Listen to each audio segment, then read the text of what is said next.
एक बहुत ज़रूरी खबर जो हम सबसे जुड़ी है।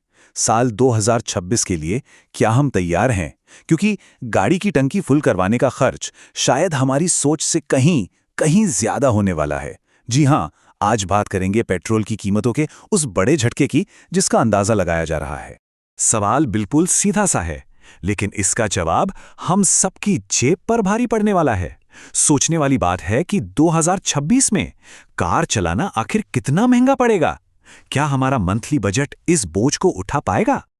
और ये रहा वो शॉकिंग फिगर जिसका अंदाजा एक्सपर्ट्स लगा रहे हैं। तैयार हो जाइए। 150 रुपए प्रति लीटर। जरा इस नंबर को गौर से देखिए।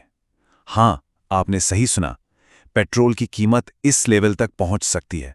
और ये सिर्फ एक नंबर नहीं है, ये आने वाले कल की एक बहुत बड़ी चुनौती है। तो चलिए इस पूरे मामले की आखिर तह तक जाते हैं।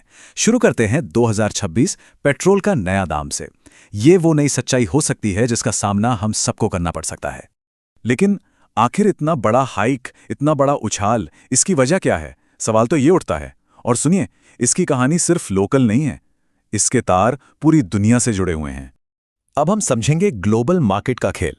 आखिर कैसे इंटरनेशनल मार्केट में हो रही उथल-पुथल सीधे हमारे पेट्रोल पंप तक असर डालती है। इस पूरे खेल का जो मेन पॉइंट है वो यहाँ है।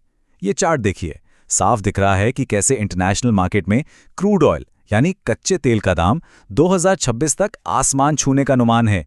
और देखिए, लॉजिक बहुत सिंपल है। जब रॉ मटेरियल ही इतना महंगा मिलेगा तो उससे बनने वाला पेट्रोल और डीजल वो तो महंगा होगा ही, है ना? तो इस बढ़त के पीछे तीन बड़े ग्लोबल फैक्टर्स हैं। पहला, इंटरनेशनल कॉन्फ्लिक्ट्स जो दुनिया भर में चल रहे हैं।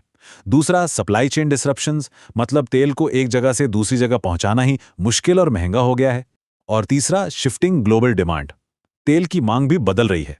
ये सब मिलकर तेल की कीमतों पर जबरदस्त प्रेशर बना रहे हैं। लेकिन ठहरिए, ग्लोबल स्टोरी तो पिक्चर का सिर्फ एक हिस्सा है। असली कहानी का दूसरा और शायद सबसे बड़ा हिस्सा वो तो यहीं हमारे देश में तय होता है, और वो है टैक्स का पूरा गणित। अब बात करते हैं उस पार्ट की जो सीधे हमारी जेब से जुड़ा है, सरकार और आपका टैक्स। जो कीमत हम पेट्रोल पंप पर देते हैं उसमें से आखिर कितना पैसा सरकार के पास जाता है, चलिए देखते हैं। ये जो डोनट चार्ट आप देख रहे हैं ना, ये पेट्रोल की कीमत का पूरा पोस्टमार्टम है। जरा गौर कीजिए, हम जो कीमत अदा करते हैं उसका लगभग 45% ही तेल का असली बेस प्राइस है। बाकी का क्या? बाकी का एक बड़ा हिस्सा करीब 25% सेंट्रल गवर्नमेंट की एक्साइज ड्यूटी है और लगभग 25% स्टेट गवर्नमेंट का वैट है। मतलब साफ है, हम जो पैसा दे रहे हैं उसका आधा सीधा टैक्स में जा रहा है। शॉकिंग है ना? और यहां देखिए, ये कंपैरिजन इस बात को और भी क्लियर कर देता है। एक तरफ फ्यूल की असली लागत और दूसरी तरफ उस पर लगे टोटल टैक्सेस। फर्क बिल्कुल साफ है। सच तो यह है कि हम पेट्रोल से ज्यादा उस पर लगे टैक्स की कीमत चुका रहे हैं। तो इन सब बड़े बड़े नंबर्स का, ग्लोबल फैक्टर्स का और टैक्स का आम आदमी की जिंदगी पर क्या असर हो रहा है? चलिए अब इसकी बात करते हैं। आम आदमी की जेब पर असर। ये आवाज है उन लाखों लोगों की जो रोज काम पर जाते हैं। एक डेली कम्यूटर का कहना है, मेरा महीने का बजट पूरी तरह से बिगड़ गया है, अब तो लगता है पब्लिक ट्रांसपोर्ट ही यूज करना पड़ेगा। ये कहानी आज घर घर की बन चुकी है। अब सुनिए एक छोटे बिजनेस ओनर का दर्द। वो कहते हैं, ट्रांसपोर्टेशन कॉस्ट्स आसमान छू रहे हैं और इसका सीधा असर हमारे सारे सामान की कीमत पे पड़ रहा है।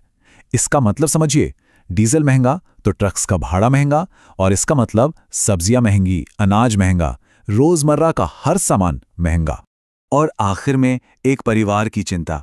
हर फैमिली ट्रिप, हर छोटे मोटे काम के लिए बाहर निकलने से पहले अब 2 बार सोचना पड़ता है। खर्चा ही इतना ज्यादा है। साफ है, पेट्रोल की बढ़ती कीमतों का असर अब हमारी छोटी छोटी खुशियों पर भी पड़ने लगा है। तो अब सबसे बड़ा सवाल, आगे क्या होगा?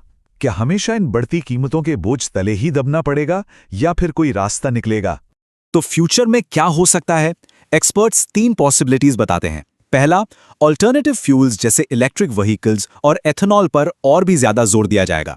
दूसरा, गवर्नमेंट पर प्रेशर बन सकता है कि वो अपनी टैक्स पॉलिसी को रिव्यू करे। और तीसरा, जिसका असर हम सब पर पड़ेगा, वो है महंगाई पर इसका लंबा असर, जो पूरी इकोनॉमी के लिए एक बड़ा चैलेंज होगी।